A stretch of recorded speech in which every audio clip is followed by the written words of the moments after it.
तो विद्यार्थी, आप सभी के लिए मैं एक बैच लेकर आ रहा हूं। आप जैसा कि थंबनेल में देख सकते हैं, लुसेंट एक्सप्रेस बैच। इसका खासियत होगा कि लुसेंट के सब्जेक्टिव और ऑब्जेक्टिव जो केवल इंपॉर्टेंट और एग्जाम में पूछे जाते हैं उसी को पढ़ाने के लिए, ना यह कोई एप्लीकेशन पे आएगा न कहीं आगे, बिल्कुल ही निःशुल्क होगा। सभी को एक समय बता दिया जाएगा और उस समय पे पर डे आप लोग का 2 घंटा इसका हम पर डे क्लास लेंगे। 1 घंटा से 1.25 घंटा सब्जेक्टिव इसका चलेगा और 1 घंटा 45 मिनट इसका ऑब्जेक्टिव कराएंगे। बच्चों, अभी बिहार पुलिस का जो बहाली आने वाला है, आप उसके लिए इससे ज्यादा पर्याप्त नहीं पूछेगा। लुसेंट, देखिए लुसेंट एक्चुअली बढ़िया से लोग पढ़ते नहीं है तो कहते हैं कि लुसेंट से हम नहीं पूछता है। बढ़िया से इसको पढ़ लीजिए बेहतर ढंग से, तो बहुत कम समय में इसको क्या हम नाम दिए हैं, एक्सप्रेस, मतलब बहुत कम समय से इसका ऑब्जेक्टिव और सब्जेक्टिव हम कराए चलेंगे जैसा कि आप लोग डिमांड करिएगा। ठीक है, तो आज से हम शुरू करते हैं। यदि वीडियो पसंद आएगा तो आप जरूर वीडियो को लाइक कर दीजिएगा।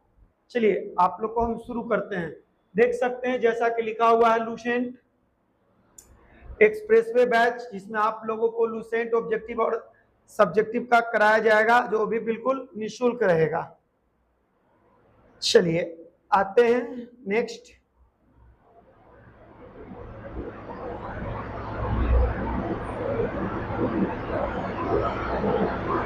आपको देखने को मिलेगा तो जीके जीएस टाइम बाय साहिल सर यूट्यूब चैनल पे मिलेगा। इसमें लुसेंट सामान्य ज्ञान इतिहास का एमसीक्यू क्वेश्चन से हम लोग स्टार्ट कर रहे हैं।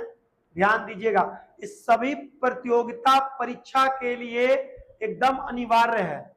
बहुत से बच्चे जानते भी होंगे, थोड़ा सा हम आगे बढ़ जाते हैं। भाग 1 इसका क्या कहता है कि भारतीय पुरातत्व का जनक किसे कहा जाता है? Alexander Cunningham, John Marshall, Dayaram Sahni और रखालदास बनर्जी। तो केवल इसको हम टिक आउट करते चलेंगे। भारतीय पुरातत्व का जनक कहा जाता है अलेक्जेंडर कनिंघम को। ठीक है, चलिए नेक्स्ट क्वेश्चन।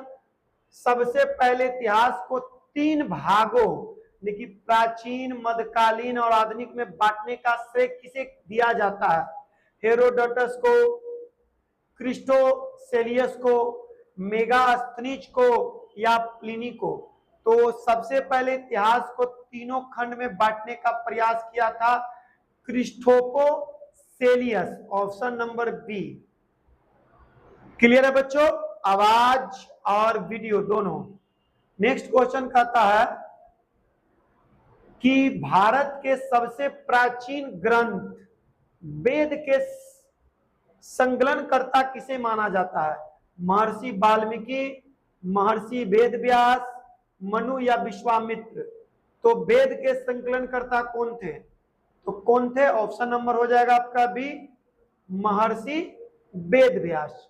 किसे माना जाता है? महर्षि वेदव्यास को। अन्याय, न मारने योग्य शब्द का प्रयोग किस पशु के लिए किया गया है? घोड़ा के लिए, गाय के लिए, बकरी के लिए या हाथी के लिए? तो ये किया गया है आपको गाय के लिए। अघन्य, न मारने योग्य है शब्द। 4 वर्ण ब्राह्मण, क्षत्रिय, वैश्य और शूद्र का उल्लेख किस वेद सूक्त में मिलता है? नदी सूक्त, पुरुष सूक्त, विवाह सूक्त या इनमें से कोई नहीं? तो ये मिलता है पुरुष सूक्त में 4 वर्णों का उल्लेख। नेक्स्ट कहता है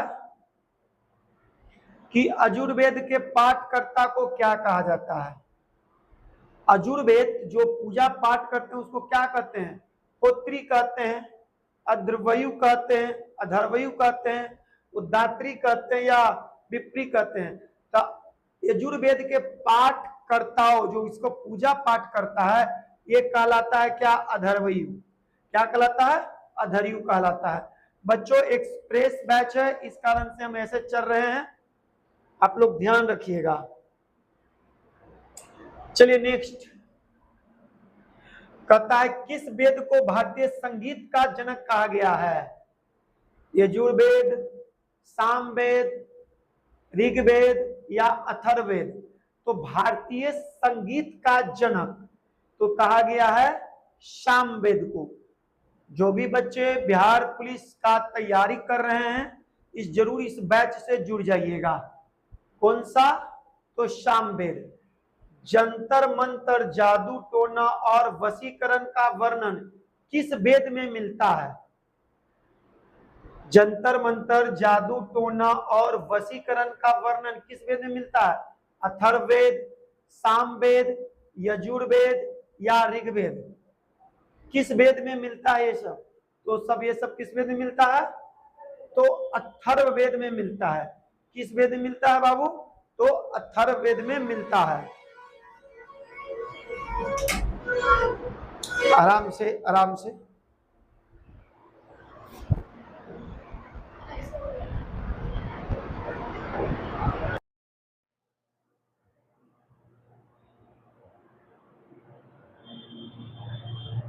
चलो बच्चों, तो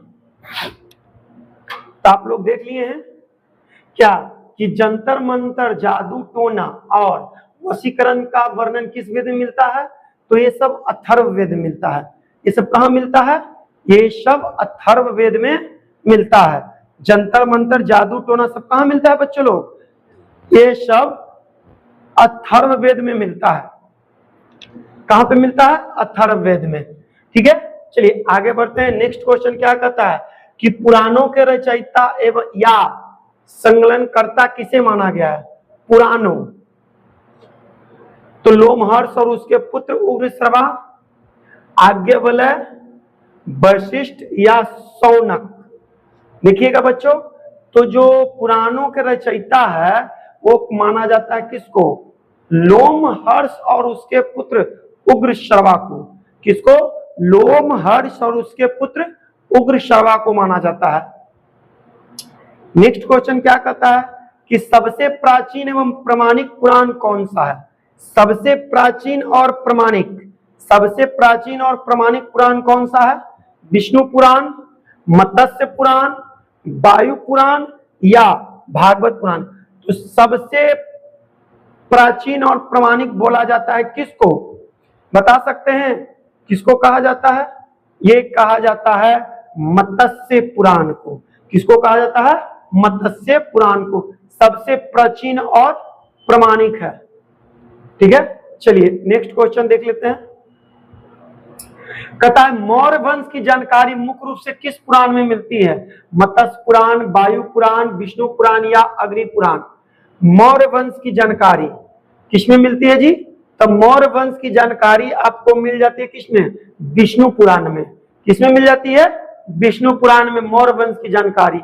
राजतरंगिणी पुस्तक के लेखक कौन है जिसमें कश्मीर के इतिहास का पता चलता है? तो राजतरंगिणी, तो राजतरंगिणी का लेखक कौन है? चाणक्य है, कलहन है, विलहन है या कालिदास है? तो राजतरंगिणी के लेखक कौन हो जाएगा? तो कलहन हो जाएगा। अरबों के सिंध विजय, नेक्स्ट है अरबों के सिंध विजय वृत्तांत चचनामा के लेखक अली अहमद, अलबरूनी, फिरदौसी या इब्न बतूता? अरबों के जो सिंध विजय था वृत्तांत चचनामा, ये चचनामा के लेखक कौन है? तो चचनामा के लेखक है कौन? अली अहमद। कौन हो जाएगा? अली अहमद हो जाएगा। ठीक है, चलिए नेक्स्ट आगे बढ़ते हैं। कथा संस्कृत व्याकरण की पहली पुस्तक अष्टाध्याय के लेखक कौन था? पतंजलि, पाणिनि, कात्यायनी या मनु? तो अष्टाध्याय के लेखक कौन है? तो पाणिनि है। कौन है? आपका पाणिनि है। चलिए प्रसिद्ध यूनानी लेखक मेगास्थनीज किसके दरबार में भारत आया था? तो किसके दरबार में आया था बाबू? तो चंद्रगुप्त मौर्य। किसके दरबार में आया था? तो चंद्रगुप्त मौर्य के दरबार में आया था मेगास्थनीज। ठीक है ना, चलिए नेक्स्ट क्वेश्चन, अब नहीं ना होगा।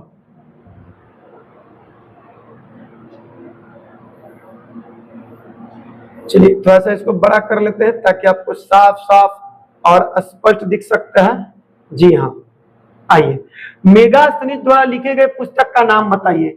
मेगास्थनीज कौन सा पुस्तक है? जियोग्राफी लिखी है, हिस्टोरिका लिखा है, या इंडिका लिखा है, या पेरिप्लस लिखा है? तो मेगास्थनीज के जो पुस्तक था ना, वो कौन सा पुस्तक था? इंडिका। इंडिका के लेखक कौन था? तो मेगास्थनीज था। चीनी यात्री फाहियान किस गुप्त राजा के दरबार में आया था? समुद्रगुप्त, चंद्रगुप्त द्वितीय, कुमारगुप्त, या असगंधगुप्त? बताइएगा आप लोग, किसके दरबार में आया था? चीनी यात्री तो आए थे चंद्रगुप्त द्वितीय के दरबार में। किसके दरबार में? चंद्रगुप्त द्वितीय के दरबार में। नेक्स्ट है चीनी यात्री हेनसांग किसके शासन काल में भारत आया था? हेनसांग किसके शासन काल में आया था भारत? हेनसांग। तो हेनसांग जो है ना, वो हर्षवर्धन, किसके? हर्षवर्धन के शासन काल में भारत आया था। चलिए आगे बढ़ते हैं। प्रसिद्ध अरबी लेखक अलबरूनी किसके साथ भारत आया था? मोहम्मद बिन कासिम, महमूद गजनवी, मोहम्मद गौरी, या तैमूरलंग? किसके? अरबलूर, जो प्रसिद्ध अरबी लेखक अलबरूनी है, अलबरूनी किसके साथ भारत आया था? तो आया था ये किसके साथ था? महमूद गजनवी। किसके साथ आया था? महमूद गजनवी के साथ भारत आया था। इब्न बतूता पहन के जूता, अरबी भाषा में लिखा गया वृत्तांत क्या कहलाता है भाई? तो ये कहलाता है क्या? रेहला। क्या कहलाता है इसका? रेहला कहलाता है। इब्न बतूता द्वारा अरबी भाषा में जो लिखा गया वृत्तांत क्या कहलाता है? तो रेहला कहलाता है। सर्वप्रथम भारतवर्ष शब्द का प्रयोग किस अभिलेख में मिलता है? भारतवर्ष का प्रयोग किस अभिलेख में मिला है? तो हाथी गुफा अभिलेख। कहां मिला बच्चों? हाथी गुफा अभिलेख में सर्वप्रथम भारतवर्ष का प्रयोग की बातें करता है। ठीक है, चलिए नेक्स्ट। सती प्रथा का पहला लिखित साक्ष्य किस अभिलेख से प्राप्त हुआ था? सती प्रथा का भानुगुप्त अभिलेख, मदसौर अभिलेख, नासिक अभिलेख, या देवपारा? तो सती प्रथा, कोई सती हो जाता था, इसका मिलता था कहां? तो मिला था भानुगुप्त एरन अभिलेख। कहां से मिला था? भानुगुप्त का एरन अभिलेख से। प्राचीन काल में मानव द्वारा सर्वप्रथम किस धातु का प्रयोग किया गया था? सर्वप्रथम किस धातु का प्रयोग हुआ है जी हम लोग के यहाँ? तो तांबा का। क्या चीज का प्रयोग हुआ है बच्चों? तांबा का। सर्वप्रथम प्राचीन काल में सर्वप्रथम किस धातु का प्रयोग किया था? तो तांबा का। मानव द्वारा पाला गया पहला पशु कौन था? किसको पहला पशु मानव माना था? तो कुत्ता को। किसको? कुत्ता को पाले थे हम लोग। सर्वप्रथम किसको पाले थे बाबू? कुत्ता को पाले थे। चलिए आगे बढ़ते हैं। नेक्स्ट क्वेश्चन क्या कहता है जो?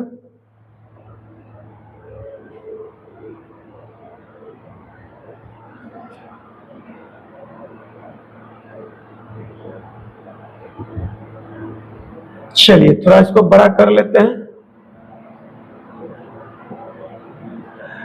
कृषि का प्रथम साक्ष्य किस काल में और कहां से प्राप्त हुआ था? काल तो ऑप्शन में नहीं दिया, लेकिन कहां से प्राप्त हुआ था जो दे दिया। कृषि का प्रथम साक्ष्य कहां से मिला था? तो ये कहां से मिला था बाबू? मेहरगढ़ से, कोलडीवा से, बुर्जहोम से, या भीम बेटिका से? तो ये मिला था आपको, कृषि का प्रथम साक्ष्य मिला था मेहरगढ़ से। कहां से मिला था? मेहरगढ़ से कृषि के प्रथम साक्ष्य मिला है। नेक्स्ट, भारतीय पुरापाषाण कालीन औजारों की खोज सर्वप्रथम किसने किया था? तो औजार का खोज क्या था? रॉबर्ट ब्रूस फुट ने। किसने किया था? रॉबर्ट ब्रूस फुट के द्वारा किया गया था। सिंधु सभ्यता की खोज 1921 ईस्वी में किसने किया था? सिंधु सभ्यता। देखिए इधर दिख रहा है,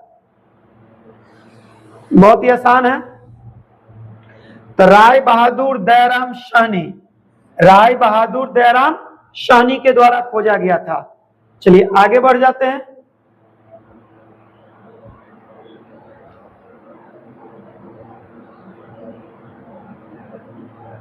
सिंधु सभ्यता का आकार कैसा था?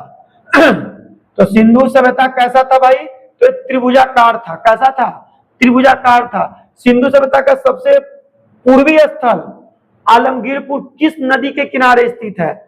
आलमगीरपुर है जो किस नदी? तो हिंडन नदी। आलमगीरपुर कहाँ है जी? तो हिंडन नदी के किनारे स्थित है। सिंधु सभ्यता का एक प्रमुख रूप से कैसी सभ्यता थी? सिंधु सभ्यता एक शहरी सभ्यता थी या ग्रामीण नगरीय सभ्यता थी? तो सिंधु सभ्यता कैसी सभ्यता थी जी? तो नगरीय या शहरी सभ्यता थी। सिंधु सभ्यता का प्रसिद्ध बंदरगाह था, कौन था प्रसिद्ध बंदरगाह सिंधु सभ्यता का? तो लोथल। सिंधु सभ्यता का सबसे प्रसिद्ध बंदरगाह का नाम पूछे तो याद रखिएगा लोथल। कौन था? लोथल था। नर्तकी की कांस की मूर्ति सिंधु सभ्यता में नाचते हुए नर्तकी की कहां से मिला था? तो ये मिला था मोहनजोदड़ो से। कहां से मिला था? नर्तकी की कांस मूर्ति कहां से मिला था? सिंधु सभ्यता में। तो याद रखिएगा मोहनजोदड़ो से। मोहनजोदड़ो का शाब्दिक अर्थ क्या होता है? जीवितों का टीला, मृतों का टीला, महान गोदी या काले रंग की चूड़िया। तो ऑप्शन नंबर बी हो जाएगा, मृतकों का टीला। मोहनजोदड़ो का अर्थ क्या होता है? मृतकों का टीला। चलिए नेक्स्ट।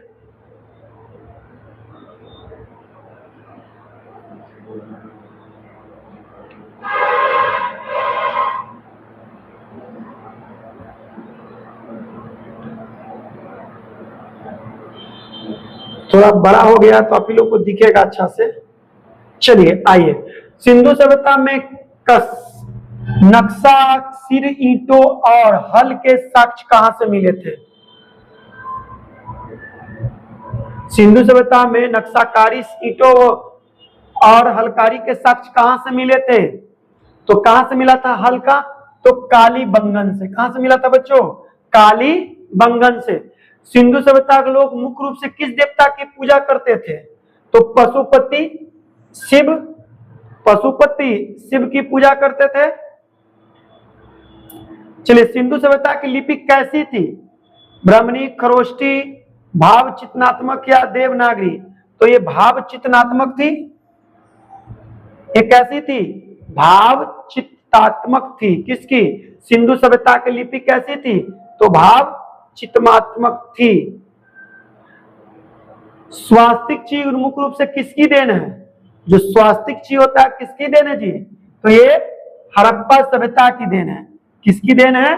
तो ये हड़प्पा सभ्यता की देन है। सिंधु धौलावीरा वर्तमान में भारत में कहां है? तो धौलावीरा कहां है वर्तमान में? तो गुजरात में पड़ता है धौलावीरा। धौलावीरा कहां है वर्तमान में? तो गुजरात। सिंधु सभ्यता लोग किस धातु से परिचित नहीं थे? तो किससे बाबू? तो लोहा से परिचित नहीं थे। सिंधु सभ्यता में किससे परिचित नहीं थे? तो लोहा से परिचित नहीं थे। चलिए नेक्स्ट देखिए, वैदिक सभ्यता का कालखंड बताना है। कितना हो जाएगा? वैदिक सभ्यता का कालखंड हो जाएगा ऑप्शन नंबर बी 1500 ईसा पूर्व से 600 ईसा पूर्व। वैदिक सभ्यता का कालखंड 1500 ईसा पूर्व से 600 ईसा पूर्व। ठीक है, चलिए नेक्स्ट क्वेश्चन। आर्य शब्द का आर्थिक होता है क्या? तो आर्य अपने आप को क्या मानता था? श्रेष्ठ मानता था या कुलीन मानता था? क्या मानता था? अपने आप को आर्य श्रेष्ठ और कुलीन मानता था। चलिए अगला, मैक्स मूलर के अनुसार आर्यों का निवास स्थान कहां था? आर्य लोग कहां से आए थे? तो आर्य को सबको पता है कि मध्य एशिया से आए थे। आर्य कहां से आए थे? मैक्स मूलर के अनुसार आर्यों का निवास स्थान क्या था? तो मध्य एशिया था। वैदिक सभ्यता मुख्य रूप से किस प्रकार की सभ्यता थी? वैदिक सभ्यता कैसी थी आपको बताना है। तो वैदिक सभ्यता ग्रामीण सभ्यता थी, जबकि हड़प्पा कैसा था? तो नगरीय सभ्यता था। ऋग्वेद में सबसे पवित्र नदी किसे माना गया है? ऋग्वेद की सबसे पवित्र नदी यहां पे देख सकते हैं, सरस्वती को माना गया है। ऋग्वेद के सबसे पवित्र नदी किसे माना गया है? सरस्वती को माना गया है। चलिए, ऋग्वेद में गंगा को उल्लेख कितनी बार हुआ है? तो ऋग्वेद में गंगा का उल्लेख केवल एक बार हुआ है बच्चों। ऋग्वेद में गंगा का उल्लेख केवल एक बार हुआ है, ठीक है। 10 राजाओं का प्रसिद्ध युद्ध दशग्या युद्ध किस नदी के लड़ा गया था? 10 राजाओं का प्रसिद्ध दशग्या युद्ध कहां लड़ा गया था? तब परुष्णी नदी, इसी को ही रावी नदी कहा गया था। ऑप्शन नंबर ए हो जाएगा। चलिए आगे, उपनिषदों की कुल संख्या कितनी है? उपनिषद कितने हैं टोटल? तो कितने बच्चों? 108। उपनिषद कितने हैं टोटल? 108। भारतीय राष्ट्रीय आदर्शवाद सत्यमेव जयते कहां से लिया गया?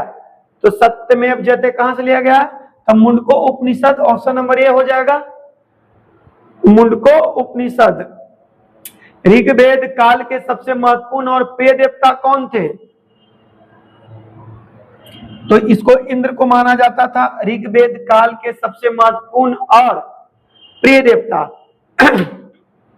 बच्चों 50 क्वेश्चन हम एमसीक्यू करवाए हैं। आप कोशिश करेंगे इसको और फास्ट कराने का, क्योंकि नामी एक्सप्रेस मतलब कि लूसेंट कम से कम आप लोग को 1 से 2 बार मतलब खत्म कर लेना है 2 से 3 महीने में।